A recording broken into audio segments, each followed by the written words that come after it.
Mata Najwa, saya Najwa Shihab, tuan rumah Mata Najwa. Korupsi masih jauh dari mati, korupsi masih menari dan bernyanyi. Bukannya ditangkap dan diburu, kini koruptor yang malah balik memburu. Barisan anti korupsi mulai dipreteli, satu demi satu dikriminalisasi.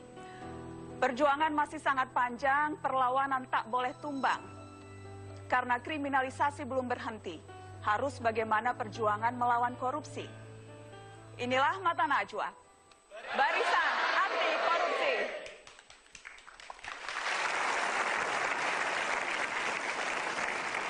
Indonesia, KPK.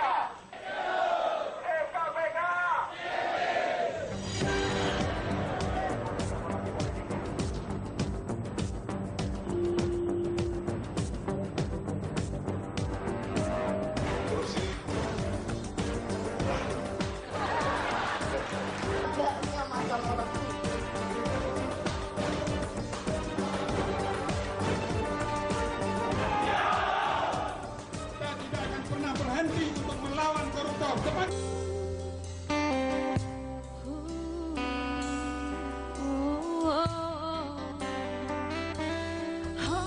Aku lihat ibu pertiwi sedang bersusah hati. Air matanya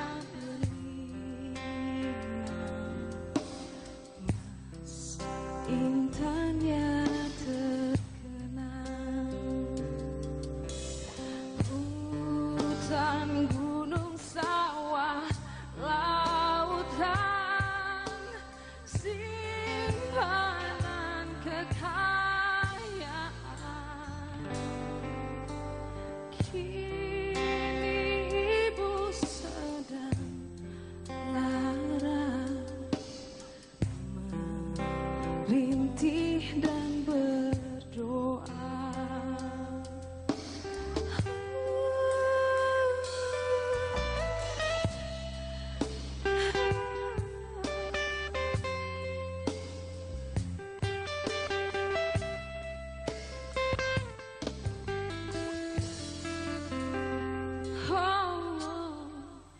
Kulihat ibu pertiwi sedang bersusah hati. Air matanya berlinang, mas intannya terkenang, hutan, gunung, sawah, lautan, simpanan kekayaan. Kini ibu sedang lara, merintih dan berdoa. Kini ibu sedang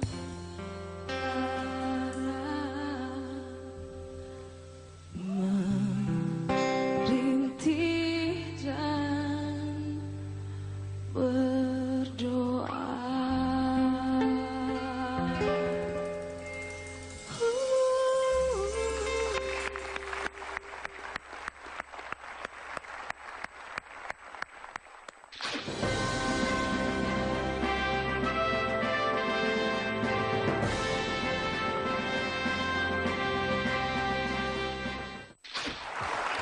Di tangan mereka lah pemilu kemarin itu bisa berlangsung dengan cukup baik.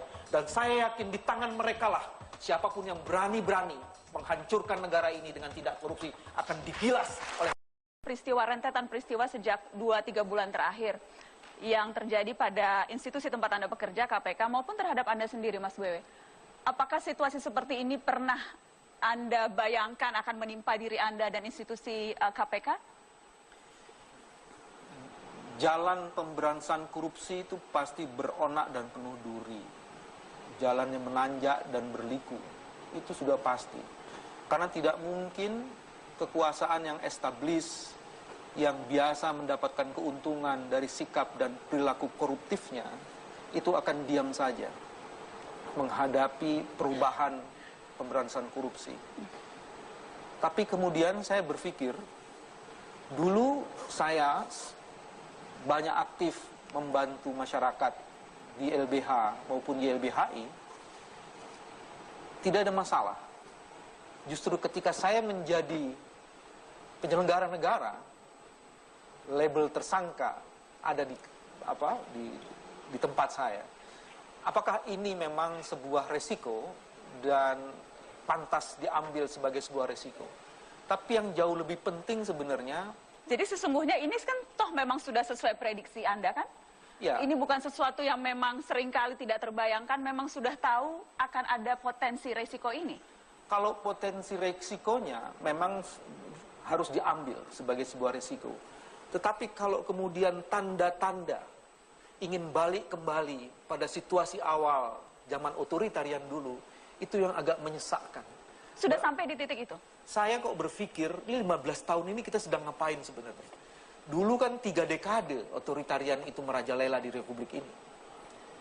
Sistem oligarki, ada kartel, dan ada biaya politik yang mahal untuk membangun sistem politik yang ini.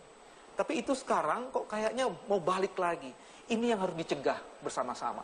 Yang menarik sebenarnya, kekuatan masyarakat sipil sekarang dengan modal sosial yang sudah dimiliki akan lebih mampu sebenarnya mengatasi ini. Cuman memang ada perubahan-perubahan yang harus diidentifikasi. Ada modal sosial yang luar biasa sekali. Kemarin saya dengar ada yang namanya Persatuan Perempuan Anti Korupsi. Itu luar biasa sekali. Mereka menggerakkan solidaritas di antara keluarga-keluarga. Terus ada lagi Saya Perempuan Anti Korupsi. Itu sudah bergerak di seluruh Indonesia. Ada lagi di Yogyakarta itu kelompok-kelompok perempuan yang bersama-sama dengan elemen masyarakat menggerakkan membangun budaya anti korupsi. Ini luar biasa sekali. Itu belum anak-anak muda yang seperti sekarang hadir ini, Gen Y, X, Z, yang mempunyai kekuatan luar biasa sekali. Di tangan mereka lah pemilu kemarin itu bisa berlangsung dengan cukup baik. Dan saya yakin di tangan mereka lah siapapun yang berani-berani menghancurkan negara ini dengan tidak korupsi akan digilas oleh mereka.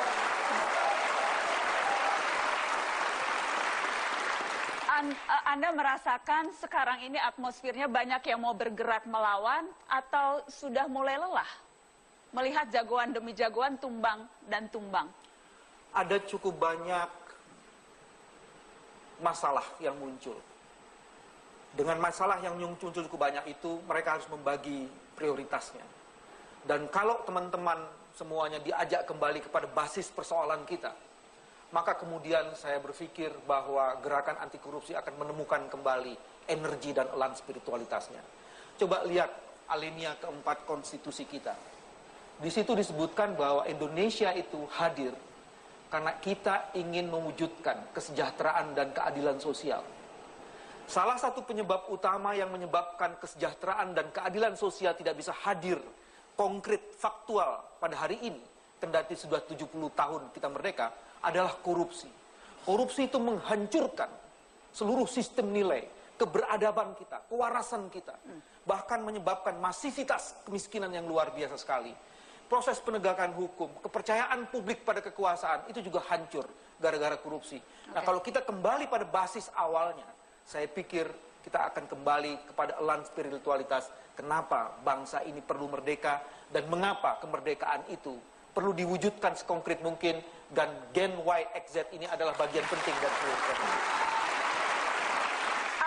Mas Bewe, apa yang membedakan situasi sekarang dengan yang terjadi sebelum-sebelumnya? Faktor eksternalkah yang utama atau faktor internal? Karena kalau kita bicara apa yang dilakukan KPK, sejak dulu Bambang Wijayanto itu memang galak kok. Sejak dulu KPK memang tanpa tendeng aling-aling, jenderal polisi aktif diperiksa, politisi, menteri masih menjabat diperiksa. Apa yang membedakan dulu dan sekarang? Ada 3 hal paling tidak. Yang pertama, oligarki dan sistem kartel itu sekarang sudah menemukan kembali bagaimana strategi untuk menaklukkan good governance misalnya.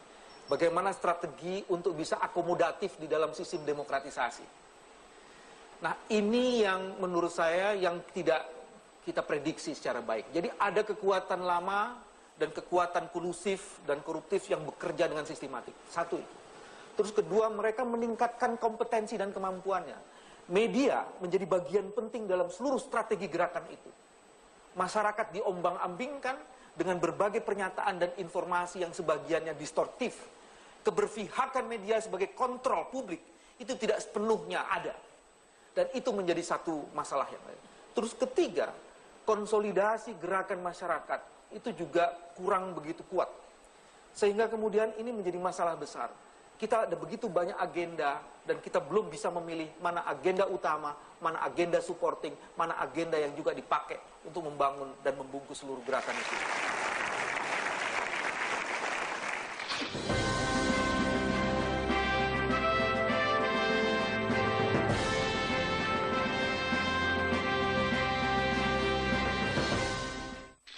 Nama saya sekarang Bambang Tersangka Wijoyanto. Ada embel-embel itu di tengah. Peristiwa rentetan peristiwa sejak 2-3 bulan terakhir yang terjadi pada institusi tempat Anda bekerja, KPK, maupun terhadap Anda sendiri, Mas Wewe.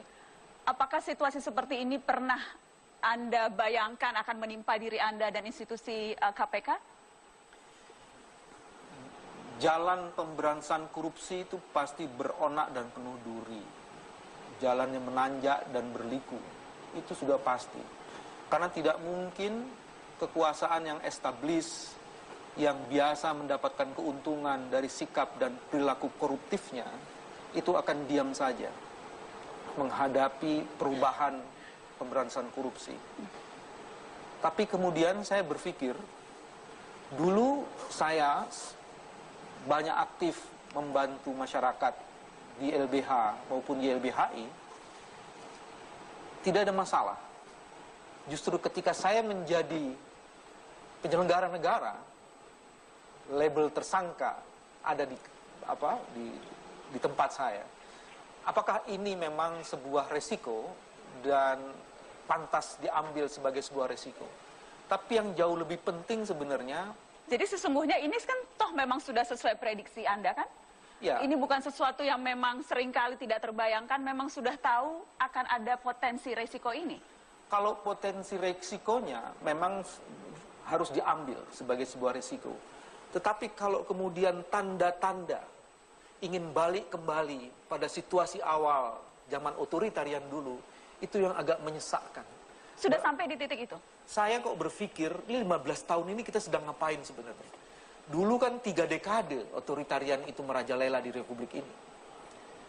Sistem oligarki, ada kartel, dan ada biaya politik yang mahal untuk membangun sistem politik yang ini.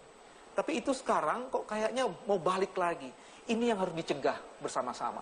Yang menarik sebenarnya, kekuatan masyarakat sipil sekarang dengan modal sosial yang sudah dimiliki akan lebih mampu sebenarnya mengatasi ini. Cuman memang ada perubahan-perubahan yang harus diidentifikasi. Ada modal sosial yang luar biasa sekali. Kemarin saya dengar ada yang namanya Persatuan Perempuan Anti Korupsi. Itu luar biasa sekali. Mereka menggerakkan solidaritas di antara keluarga-keluarga. Terus ada lagi Saya Perempuan Anti Korupsi. Itu sudah bergerak di seluruh Indonesia.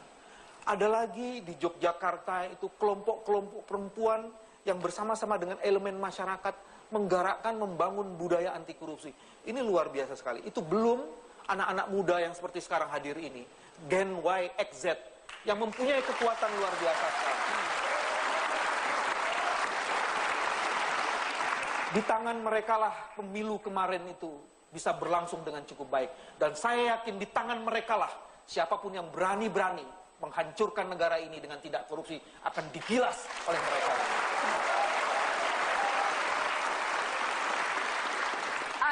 Anda merasakan sekarang ini atmosfernya banyak yang mau bergerak melawan atau sudah mulai lelah melihat jagoan demi jagoan tumbang dan tumbang?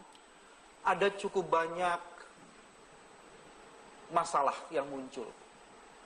Dengan masalah yang muncul cukup banyak itu, mereka harus membagi prioritasnya. Dan kalau teman-teman semuanya diajak kembali kepada basis persoalan kita, maka kemudian saya berpikir bahwa gerakan anti korupsi akan menemukan kembali energi dan elan spiritualitasnya. Coba lihat alinea keempat konstitusi kita. Di situ disebutkan bahwa Indonesia itu hadir karena kita ingin mewujudkan kesejahteraan dan keadilan sosial. Salah satu penyebab utama yang menyebabkan kesejahteraan dan keadilan sosial tidak bisa hadir konkret, faktual pada hari ini, kendati sudah 70 tahun kita merdeka, adalah korupsi.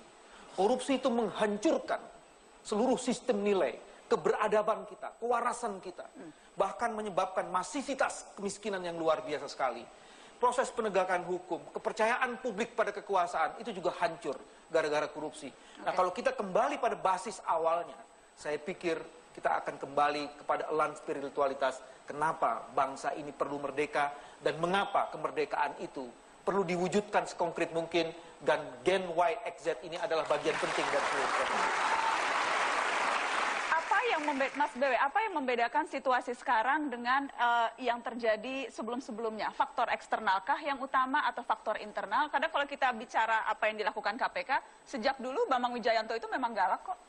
Sejak dulu KPK memang tanpa tendeng aling-aling, jenderal polisi aktif diperiksa, politisi, menteri masih menjabat diperiksa. Apa yang membedakan dulu dan sekarang? Ada 3 hal paling tidak. Yang pertama, oligarki dan sistem kartel itu sekarang sudah menemukan kembali bagaimana strategi untuk menaklukkan good governance misalnya. Bagaimana strategi untuk bisa akomodatif di dalam sistem demokratisasi. Nah, ini yang menurut saya yang tidak kita prediksi secara baik. Jadi ada kekuatan lama dan kekuatan kolusif dan koruptif yang bekerja dengan sistematik. Satu itu. Terus kedua, mereka meningkatkan kompetensi dan kemampuannya. Media menjadi bagian penting dalam seluruh strategi gerakan itu. Masyarakat diombang-ambingkan dengan berbagai pernyataan dan informasi yang sebagiannya distortif. Keberpihakan media sebagai kontrol publik itu tidak sepenuhnya ada. Dan itu menjadi satu masalah yang lain. Terus ketiga, konsolidasi gerakan masyarakat itu juga kurang begitu kuat. Sehingga kemudian ini menjadi masalah besar. Kita ada begitu banyak agenda dan kita belum bisa memilih mana agenda utama, mana agenda supporting, mana agenda yang juga dipakai untuk membangun dan membungkus seluruh gerakan itu.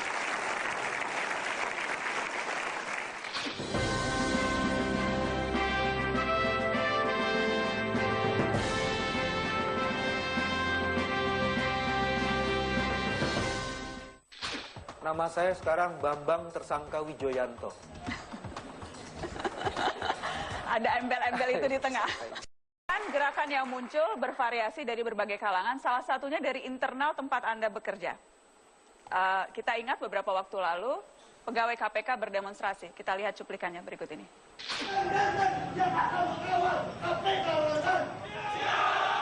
Apa kalian takut dengan?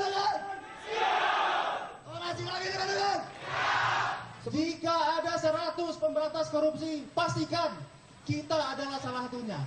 Jika ada 10 pemberantas korupsi, pastikan kita adalah salah satunya. Jika hanya ada 1 pemberantas korupsi, itu adalah kita, kawan-kawan. Mas Bewe, orang berdemo ketika itu salah satunya untuk kekuatan KPK. Tetapi ketika orang dalam KPK-nya sudah ikut berdemo, wajar atau tidak? Ada keinginan kuat yang ingin ditunjukkan oleh teman-teman fungsional bahwa mereka tetap menjadi bagian penting dari gerakan anti korupsi ini. Mereka ingin menyuarakan apa yang dia rasakan. Dan ini adalah sesuatu yang biasa. Bukankah hak berekspresi itu menjadi bagian penting yang dijamin oleh konstitusi? Dia ingin menunjukkan bahwa walaupun hari ini kami sedang mendapatkan tantangan yang luar biasa, tapi komitmen pemberantasan korupsi tidak surut sejengkal pun, tidak luruh sedikit pun. Itu yang ingin ditunjukkan kepada mereka. Apa ukuran keberhasilannya? Kapan kita bisa bilang setidaknya pada saat ini sudah ada hasil yang bisa kita nikmati? Kalau kita bicara gerakan pemberantasan korupsi dalam kasus beberapa bulan terakhir ini. 1. Sekarang semakin banyak masyarakat yang mulai fokus kembali kepada masalah utama. Bahwa korupsi menjadi masalah bersama, bukan hanya masalah hari ini, tapi masalah yang akan depan, dan mungkin masalah perkehidupan kita kalau kita tidak mampu menaklukkannya. Terus kedua, sekarang sudah cukup banyak media-media dan pihak-pihak masyarakat yang terlibat. Apakah Nana tidak bisa membayangkan ketika kaum seni, seniman, dan kalangan budayawan turut serta tampil dan terlibat dengan berbagai ekspresinya, imajinya, mereka mampu menjelaskan dan memperlihatkan bahwa masalah korupsi ini bukan masalah very-very. Ini adalah masalah utama kehidupan bangsa. Terus yang ketiga, komitmen-komitmen yang kami dapatkan dari seluruh elemen masyarakat itu juga luar biasa. Tapi yang jauh lebih penting adalah keinginan kuat untuk menyelesaikan masalah ini secepat mungkin. Baik dari pimpinan KPK maupun lembaga penegak hukum dan kekuasaan yang ada. Ini harus didukung. Mudah-mudahan ini bukan bagian dari lip service. Mudah-mudahan ini bagian dari proses yang memang harus kita ikutin untuk menyelesaikan semua problem ini. Dan saya yakin masalah ini akan bisa diselesaikan dengan baik. Baik. Anda tadi menyebutkan komunitas seni, saya juga ingin menyapa teman-teman dari komunitas kreatif yang malam hari ini juga hadir di studio Mata Najwa. Ada dari Akademi Samali, kemudian juga ada teman-teman komunitas kreatif Circle Indonesia dan Demo Kreatif. Terima kasih sudah hadir. Dan malam ini, khusus malam ini teman-teman akan menuangkan ide mereka soal pemberantasan korupsi atau barisan anti korupsi dalam bentuk gambar dan kata. Silahkan teman-teman bisa dimulai dan semoga nanti pada saat akhir Mata Najwa kita bisa melihat apa hasil dari penuangan ide dan kreativitas teman-teman. Mas BW, terakhir saya harus bertanya personal. Status tersangka yang menempel pada diri Anda, apa pengaruh terbesar yang Anda rasakan? Nama saya sekarang Bambang Tersangka Wijoyanto. Ada embel-embel itu di tengah. Menempel. Akan terus menempel? Enggak lah, tersangka itu kan hanya bagian proses saja. Pada akhirnya nanti akan selesai juga. Bagaimana selesainya kita lihat saja proses yang akan datang. Terus yang kedua, saya pasti lebih punya banyak waktu untuk kontemplasi, untuk membaca lagi. Karena selama ini energinya dipakai untuk kegiatan pemberantasan korupsi. Jadi saya sekarang lebih punya waktu untuk membaca banyak buku lagi. Dan tentunya lebih banyak waktu untuk bisa berkomunikasi dengan keluarga. Walaupun sebenarnya tidak banyak-banyak sekali. Tapi saya nikmati keberuntungan saya mendapatkan cap tersangka. Karena ini pasti sudah ada dalam catatan yaumil akhir saya. Jadi saya nikmati saja semua proses ini. Dinikmati. Sudah tepuk tangan. Mempengaruhi state of mind Anda, mempengaruhi bagaimana kemudian Anda melihat apa yang jalan panjang Bambang Wijoyanto ke depan? Saya membayangkan sedang disayang oleh Tuhan. Karena tidak akan mungkin seseorang diberikan cobaan sesuai dengan batas kemampuannya kalau tidak disayang. Kalau saya dibiarkan terus-menerus dalam kehampaan dan bekerja seperti air dan angin saja, mungkin Tuhan sudah lupa dengan saya. Tapi saya percaya hari ini saya sedang diberikan, dipantaskan untuk bisa mendapatkan kemuliaan. Tapi seberapa pantas Anda, seberapa pantas kita dimuliakan itu tergantung dari kemampuan mengelola masalah dan menaklukkan problem dan tantangan yang sedang dihadapi. Sudah mencapai batas, Mas? Tadi Mas BW katakan sedang diuji batasnya. Sudah mencapai bataskah ini?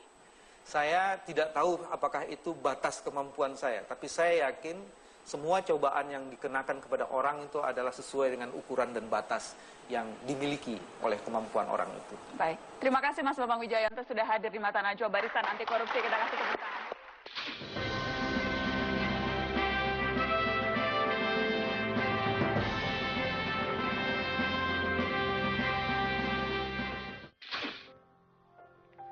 Perang melawan koruptor adalah jihad kita.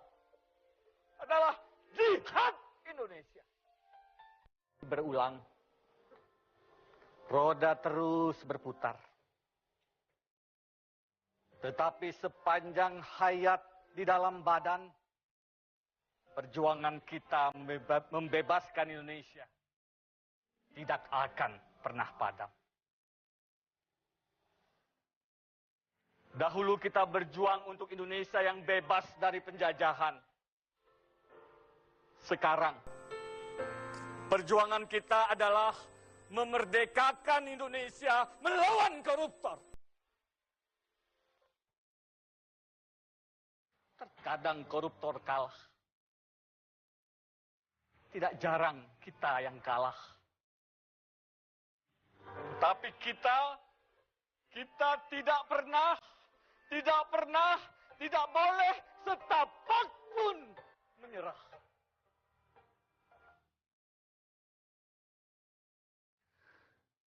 Setelah reformasi 98, gelora anti korupsi membara.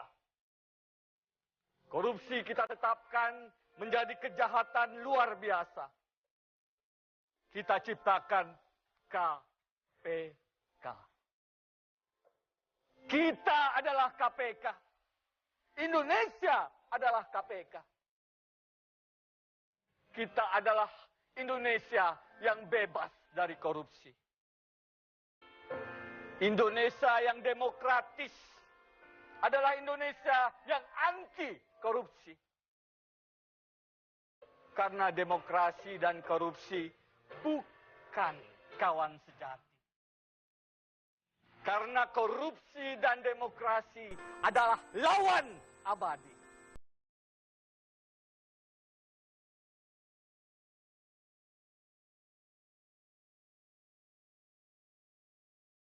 Nah, bercita-cita Indonesia akan berdamai dengan koruptor. Tidak.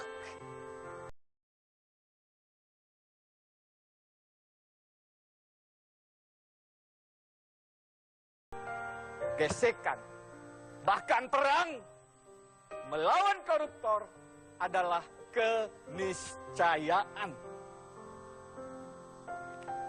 Perang melawan koruptor adalah jihad kita. Adalah jihad Indonesia. Terima kasih Mas Denny Indrayana, silakan bergabung. Saya juga ingin undang bergabung Ketua PUKAT, Pusat Kajian Anti Korupsi Fakultas Hukum UGN, Zainal Arifin Muchtar untuk bergabung. Terima kasih sudah hadir di Mata Najwa, Mas. Sama-sama, Nana. Mas Uceng, selamat malam, terima kasih sudah hadir. Indonesia bukan surga koruptor. Mas Denny, terkadang koruptor kalah, tidak jarang kita yang kalah. Saat ini siapa yang sedang kalah, Mas?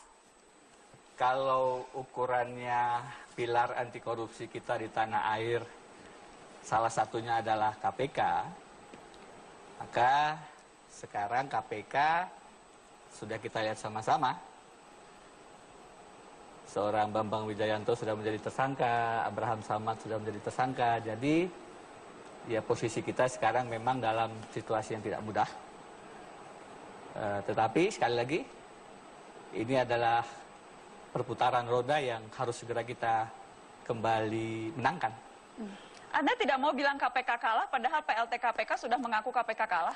Kita dengarkan pernyataan Taufikur Rahman Ruki berikut ini. Untuk satu kasus ini, kami KPK terima kalah. Tapi tidak berjalan menyerah. Masih ada banyak kasus yang ditangani saja menjadi 36 dan harus kami selesaikan. Kalau kami terfokus kepada kasus yang lain-lain lebih terbengkalai. KPK kalah tapi tidak menyerah. Mas Zainal, saya ingat ketika keluar pernyataan ini, Anda mengirimkan SMS yang kemudian tersebar luas ke publik. Kata-kata Anda itu keras sekali, tajam sekali. Kami meradang bersimpangan jalan. KPK yang sekarang bukan KPK yang kami harapkan. Masih seperti itukah sikap Anda terhadap apa yang dilakukan oleh yang kita lihat sekarang terjadi dengan KPK? Iya, kan dalam artian begini, nah, yang kita bayangkan kan memang adalah KPK yang on the highest level, pokoknya kekuatannya itu pemberantasannya sangat kuat. Yang kita bayangkan adalah yang tidak ada kompromi. Kalau misalnya skenario yang kemudian beredar di publik dan kemudian pengakuan kalah itu adalah bagian dari skenario yang kita tolak, maka sebenarnya kita sedang menuju ke arah KPK. Oh, berarti KPK ternyata bisa dalam tanda kutip cincai lah, bisa dalam tanda kutip bisa dipermainkan, bisa dalam tanda kutip bisa diatur.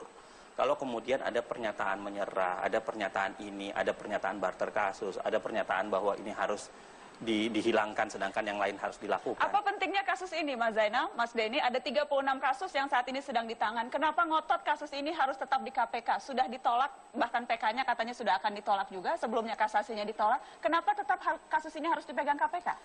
Satu, jelas bahwa tidak ditaruh di KPK pun itu melalui sebuah proses hukum yang sangat keliru ya, dalam bayangan saya. Setidaknya keyakinan hukum saya berkatakan begitu. Bahwa putusan Sarpin atau yang kemudian dibicarakan orang Sarpinisme itu kan diambil melalui sebuah, bayangan saya adalah akrobat hukum. Sarpinisme? Sarpinisme. Orang Anda hati-hati nanti dituntut pencemaran nama baik loh. Ya, saya kan mengatakan orang menjulukinya itu, dan itu beramai di publik, Sarpinisme. Dan orang kan banyak yang orang ahli hukum kemudian sulit menerima itu. Nah, satu itu. Yang kedua adalah, ini bukan soal satu kasus atau dua kasus, tapi ini bicara soal gelombang perlawanan. Saya sih tidak berpikir bahwa satu kasus ada yang lebih mulia dibanding kasus yang lain. Semuanya sama dan semua harus dikerjakan. Tetapi, gara-gara satu kasus ini, kemudian KPK yang kita harapkan itu menjadi seakan-akan berubah. Saya lagi-lagi tidak mengatakan tidak ada yang istimewa dari satu kasus dibanding kasus yang lain. Tapi memang, ya, biasanya kasus yang bersinggungan sama pemegang kekuasaan yang besar, itu gelombang perlawanannya gede, bahwa ini adalah pertaruhan. Kalau kemudian dengan mudah satu kasus itu membongkar KPK, maka siapa yang bisa menjamin 36 kasus itu tidak melakukan hal yang sama?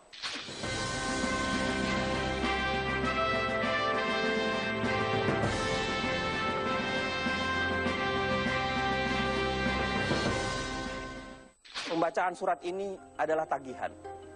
Tagihan atas janji Bapak. Jangan diingkari. Ada jutaan rakyat Indonesia yang menanti. Apakah Anda benar-benar presiden sejati atau hanya pemberi janji yang kemudian tak pernah terbukti?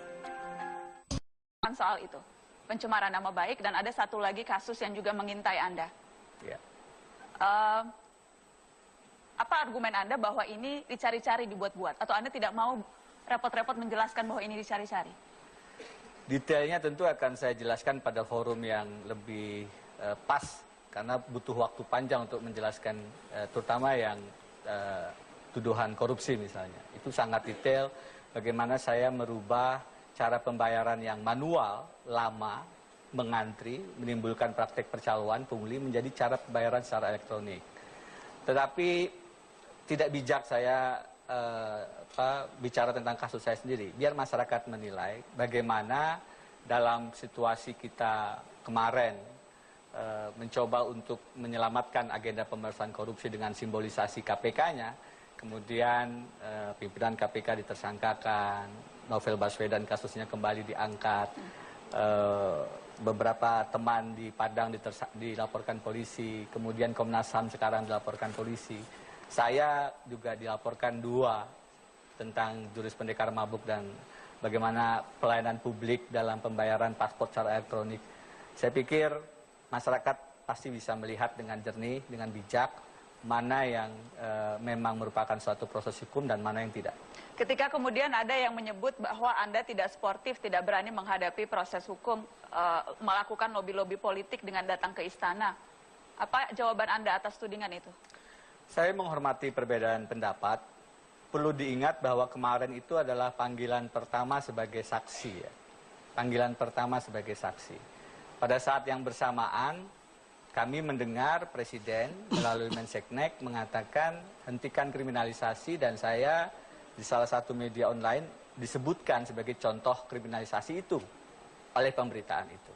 Sehingga pada hari Jumat yang lalu ketika saya memutuskan untuk hadir, rekan-rekan berkumpul, kami diskusi tentu detail apa yang harus dilakukan, dan akhirnya disepakati untuk, karena ini baru panggilan pertama, kami tetap hormati dengan mengirimkan kuasa hukum ke Bariskrim, dan kami sendiri bersama-sama dengan Mas Bambang Wijayanto, Pak Yunus Hussein, dan beberapa yang lain, kemudian memberikan penghormatan lagi, apresiasi kepada Presiden Jokowi yang menyatakan stop kriminalisasi itu, dan tentu juga berpikir masih ada kesempatan selanjutnya, karena ini baru kesempatan panggilan pertama, untuk menjelaskan di hadapan rekan-rekan polisi tentang perkara yang mereka ingin mintakan keterangan dari saya. Jadi kalau kemudian dituding tidak sportif dan lain-lain, Anda akan bilang, silahkan masyarakat yang menilai. Pak JK pasti punya alasan, barangkali beliau tidak ikut diskusi yang kami lakukan. Dan sebagai wakil presiden tentu beliau juga bijak, bisa melihat dengan bijak kenapa kami menghormati pernyataan presiden. Oke. Mas Uceng, Mas Denny, yang jelas gerakan-gerakan pemberantasan anti korupsi, barisan anti korupsi tumbuh di mana-mana. Salah satunya yang juga sangat menonjol adalah teman-teman dari aktivis perempuan Indonesia anti korupsi. Sudah ada Mbak Inggita Noto Susanto. Selamat malam, Mbak Inggita.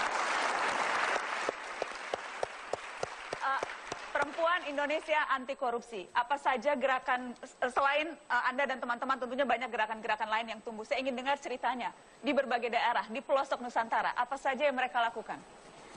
Jadi pertama-tama Perempuan Indonesia Anti Korupsi ini, kami ini bukan organisasi apalagi partai, kami adalah gerakan moral warga yang ingin mewujudkan Indonesia bersih dari korupsi. Jadi tentunya bukan hanya kami yang ingin melakukannya, tapi juga warga di seluruh Indonesia. Pada waktu kami mulai, memang kami adalah sekelompok perempuan, tapi alhamdulillah sekarang kami mendapatkan banyak sekali dukungan dari seluruh pelosok Indonesia, dari berbagai kota. Kemarin hari Minggu itu banyak sekali yang menggelar aksi di Jakarta, di Jogja, di Bandung, di Sulawesi Tengah, di mana-mana. Dan kalau kita lihat di Facebook page kami, itu banyak sekali dukungan mengalir. Kami menerima banyak sekali foto dari warga yang selfie untuk presiden. Jadi kami memfoto selfie untuk presiden? Ya, jadi apa pesannya? Pesannya kami menghimbau para pimpinan negeri ini untuk tegas dalam memberantas korupsi. Kami tidak melihat ketegasan itu. Dan ini pesannya Najwa dari seluruh Indonesia dalam bahasa daerah masing-masing. Luar biasa. Dalam bahasa daerah masing-masing. Pesan utamanya itu. Pesan untuk presiden, dan saya akan minta juga Mas Uceng, Mas Zainal Arifin Mohtar untuk juga menyampaikan apakah memang ada pesan tertentu atau surat yang ingin disampaikan. Panggung untuk Anda. Kita berikan tepuk tangan Zainal Arifin Mohtar.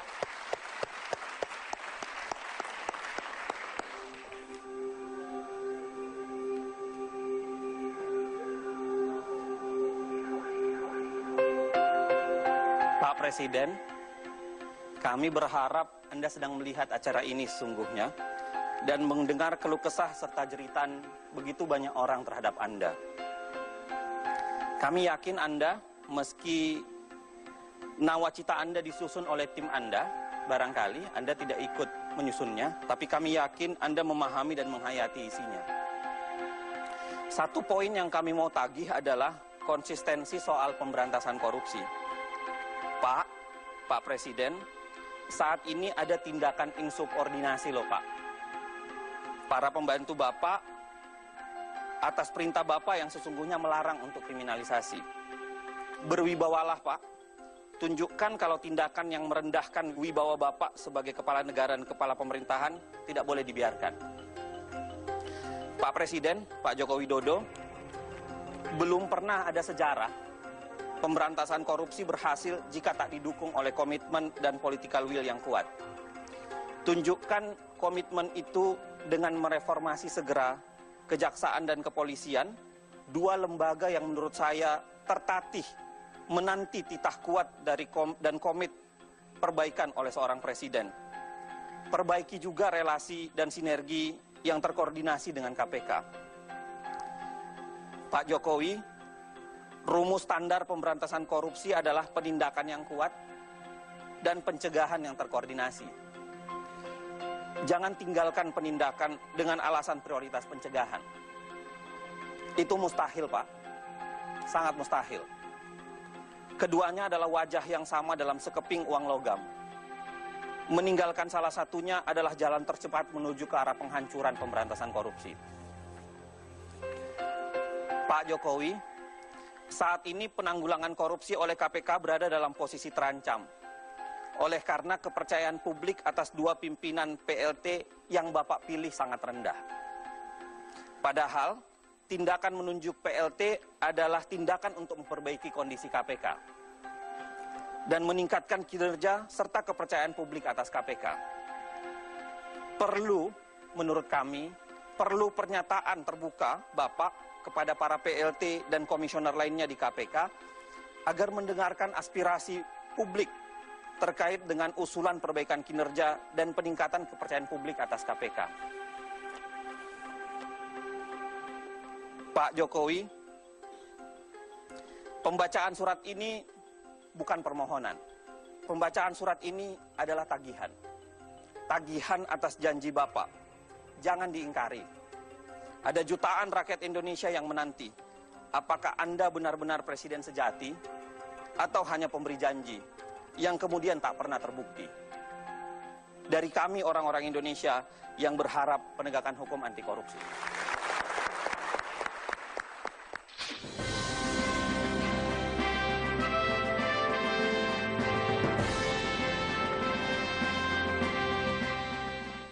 Kalau Pak Jokowi mendengarkan ini, gerak dong. Ya sederhana aja. Daripada nanti saya yang bergerak kan enggak enak.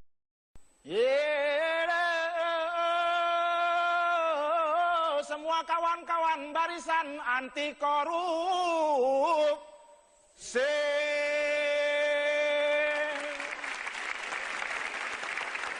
Yang namanya para koruptor, orangnya serakah.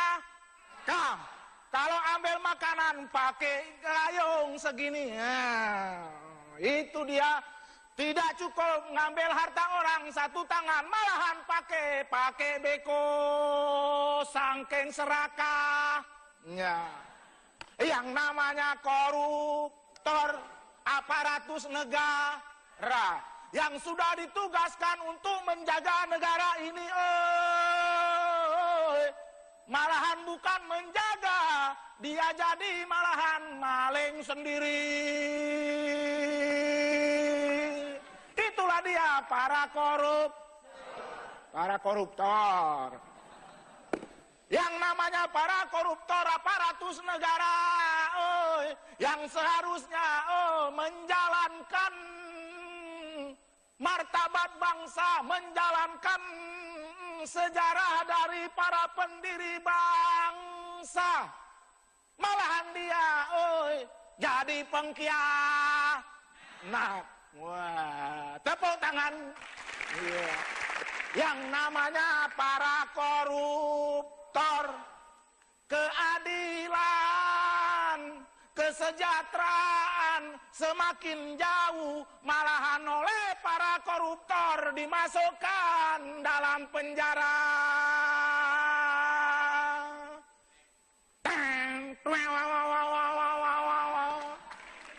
Jadi jangan harap ada keadilan, jangan harap ada kesejahteraan. Koruptor yang lebih canggih sudah memasukkan dalam penjara koruptornya sendiri kemana-mana.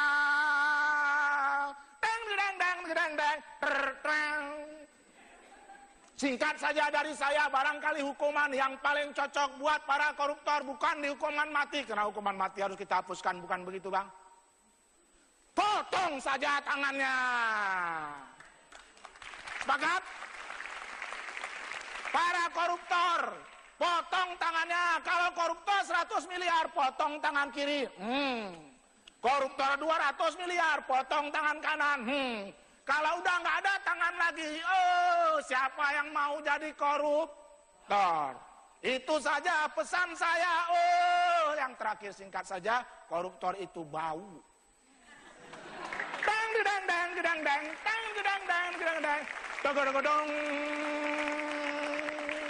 Sekali lagi tepuk tangan dong untuk Pak Emto. Terima kasih Pak Emto, dan sudah hadir di samping saya Mas Arswendo Atmawiloto. Terima kasih, selamat malam sudah hadir Mas Wendo. Terima kasih juga. Kita kasih tepuk tangan juga untuk Mas Wendo. Barisan anti korupsi dan semuanya tampaknya merapatkan barisan termasuk dari teman-teman seniman. Tapi kalau kita bicara spesifik soal itu, akan efektif tidak sih seni melawan korupsi? Ya pastilah saya harus menjawab efektif. Sesungguhnya efektif sekali itu cuma gitu aja. Gini, seni selalu mencoba mengingatkan sesuatu, changing behavior-nya. Beliau tadi kita mendengarnya tertawa, nggak usah retorikanya nggak tinggi-tinggi tapi kita tertawa. Nah, merubah ini sebetulnya yang hebat, Najwa. Bisa dibayangkanlah beliau ini teman-teman kita kartunis. Ya. Orang yang pas-pasan, hidupnya aja pas-pasan. Sedang bekerja di belakang, Mas, teman-teman dari komunitas kreatif sedang melukis. Ini nasi bungkus saja enggak. Maksudnya nasi bungkus saja cari sendiri, Najwa. Tapi mereka memberikan kekurangannya ini untuk kayak begitu. Teman saya Radar Pancadhana yang kampion itu, dia berkeras gitu, pergi dari rumah sakit cuci darah untuk berkentang. Kalau ini aja tidak ditangkap sebagai sesuatu yang luar biasa, apalagi yang mau didengerin? Selain seniman cuma siluman, kan nggak mungkin lah. Ya nggak mungkin lah dengerin siluman. Nah, kalau saya pernah dengar gini, kalau seniman sudah bergerak itu artinya kondisi sudah gawat darurat. Jadi sekarang kondisi gawat darurat sampai seniman mau turun tangan, mau capek-capek, mau yang tadi katanya nasi bungkus saja nggak terima, tapi mau turun untuk mengatakan masuk dalam barisan anti korupsi? Iya gawat kalau pemimpinnya mendengarkan. Kalau tadi sudah disinggung, kalau Pak Jokowi mendengarkan ini gerak dong. Ya sederhana aja. Daripada nanti saya yang bergerak kan nggak enak. Bukan. Gini ya, ini ya. Semuanya berkebahkan. Tadi ada ibu-ibu, sebentar lagi Waria juga anti korupsi. Boleh loh, boleh. Waria anti korupsi boleh, kenapa enggak? Ya. Dan lain sebagainya. Ini kan sebenarnya cerminan aja. Tapi semuanya tadi sama. Siapa yang membuat legitimasi? Karena kita nggak bisa melawan itu hanya dengan koruptor adalah penjahat, koruptor adalah serakah. Udah, dia udah begitu. Nggak usah diapa-apain, dia udah begitu. Yang mengambil harta, iya, dia memang hubungannya gitu. Jangan lupa juga, kalau barisan anti korupsi ini ada spontanitas yang mendukung, para koruptor ini juga pasti punya jaringan, punya teman-teman. Dia nggak korupsi sendiri kan, Nasra. Nah, teman-temannya ini juga bikin barisan. Nah, kita mesti selangkah lebih cerdas. Itu baru kita bunyi. Nah, selangkah lebih cerdas, dibarengin kekuasaan tadi, punya wibawa tadi yang disinggungkan, jalan. Itu namanya hasil barisan anti korupsi. Mempeloporin itu, dorong itu. Jadi baru akan jalan kalau semua unsur terlibat dan jangan mau takut pada lawannya walaupun mereka mungkin saja terkesan jauh lebih kuat dan powerful. Mereka lebih powerful, mereka punya senjata, mereka punya duit banyak, kita nggak punya apa-apa, tapi kita lebih benar. Siapa yang menang pasti nggak ada. Itulah gunanya seni mengingatkan itu. Mengingatkan, jangan pernah takut kalau kita benar. Kasih tepuk tangan dong Mas Arswendo.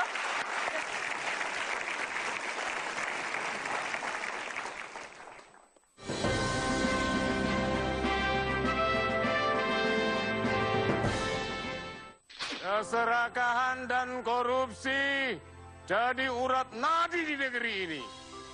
Kita adalah darahnya, saudara-saudara. Demonstrasi pagi ini. Belum lewat jam 6 pagi, 2.100 kaki memadati garasi. Seri E, Alphard, Camry, dan satu pintu Lamborghini. Sejak subuh pergi. Berganti spanduk, slogan, megafon, kamera DVD, dan sarapan pagi. Lengkap. Nasi padang, telur, sambal, ayam panggang, dan tusuk gigi. Saudara-saudara, mari kita mulai dengan Santiaji. Keserakahan dan korupsi jadi urat nadi di negeri ini. Kita adalah darahnya, saudara-saudara. Komprador yang melulu bising mengisi kantor dan rekening. Lalu kita jadi nasabahnya, saudara. Jadi, janganlah bimbang. Mari berjuang dan menang. Lawan perusahaan negara. Lawan! Ayo, bariskan ambisi. Kuras habis negeri ini. Merdeka! Merdeka! Merdeka kekayaan kita. Lewat sedikit jam 7 pagi, 2.100 bersalin. 10.000 sepatu memacu nafsu mengepal tinju. Hari ini parlemen, istana, mahkamah, kejaksaan, dan KPK kita serbu. Turunkan penguasa dan penipu, benalu kesejahteraan, juga kerakusan kita. Tidak perlu ragu, saudaraku. Semua ada ganjarannya, semua aman kantongnya, semua ikut saja denganku. Elit-elit yang demokratis, demon-demon yang bau amis. Lipat 10.000 jadi 10 juta, cara 10 juta jadi 1 miliar harta. Selamatkan semua, lengkap dengan subsidi, BLT, hibah, pinjaman, valuta saham, dan kapital. Segala modal. Kabarkan pada semua. Turun ke jalan, naik singgasana. Di bank terdekat kita bersua, berbagi rizki dan sedikit kuasa. Tanpa tanya, tanpa mengapa. Oh, demokrasi. Hidup demokrasi. Dengarlah, aku bersumpah. Kita akan jadi sejarah. Membela tanah tumpah darah. Demi bangsa tegak dan gagah, demi harta kita melimpah. Bersekutu sedikit dengan penjajah, sekedar taktik, entah apalah. Yang penting kita tidak pernah kalah. Tidak pernah kalah. Demokrasi, hidup demokrasi. Terima kasih Mas Radar. Sudah membacakan sajak luar biasa, demokrasi. Malam ini di Mata Najwa memang barisan anti korupsi. Sedari tadi kita sudah ditemani oleh berbagai pejuang anti korupsi dari berbagai kalangan. Saya akan menghampiri teman-teman dari Akademi Samali yang sejak awal tadi pemirsa di awal Mata Najwa membuat lukisan khusus untuk teman-teman barisan anti korupsi yang malam hari ini hadir. Apa ceritanya ini, Mas? Iya. Jadi kita sudah sangat-sangat tidak percaya dengan hukum positif. Jadi akhirnya kita mengingatkan para koruptor itu bahwa di akhirat nanti ada hukuman yang tidak bisa mereka tawar, tidak bisa mereka suap lagi. Ini kuali. Kuali dan mereka sedang direbus di kuali. Kasih tepuk tangan dong untuk teman-teman Akademi Samali. Saya juga akan ke teman-teman dari Kreatif Circle Indonesia dan Demon Kreatif. Teman-teman, apa yang sudah dibuat? Yang kita bikin ini sebenarnya sangat simpel untuk bisa disebarin karena orang bisa ngeluarin aspirasi mereka, bisa diposting di mana aja karena sosial media sekarang kan sangat bagus tuh. Bisa difotokopi, anggap aja setiap orang memfotokopi 5 lembar dan dibagikan ke 5 orang, kemudian disebar-sebar lagi. Ini sangat bisa. Jadi apapun yang ingin kita katakan bisa kita tulis di sini. Apa yang akan kamu lakukan kalau jadi komisioner KPK? Iya. Silahkan diisi di sini. Terima kasih sudah hadir dan terima kasih untuk arti seninya.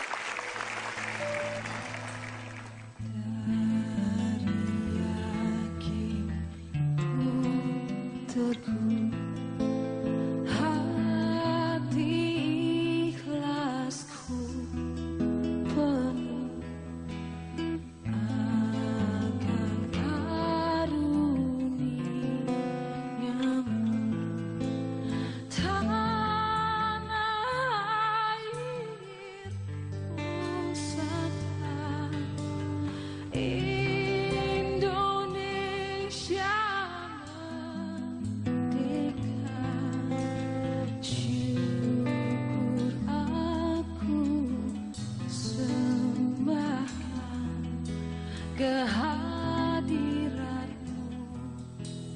Tuhan,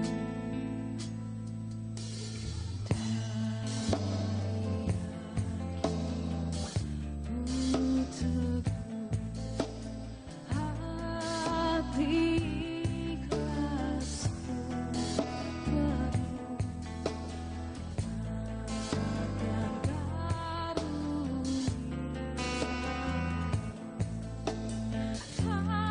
tanah air pusaka Indonesia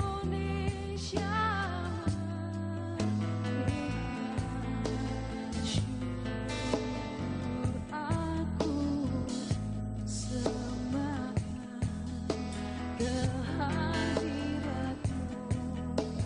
Tuhan.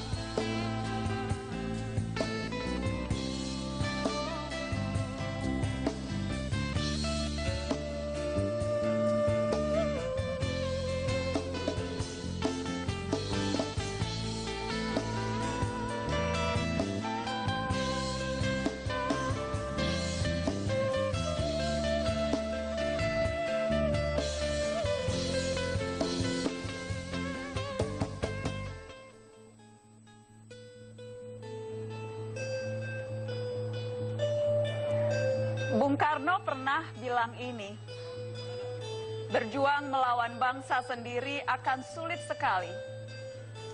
Yang dilawan di masa penjajahan jauh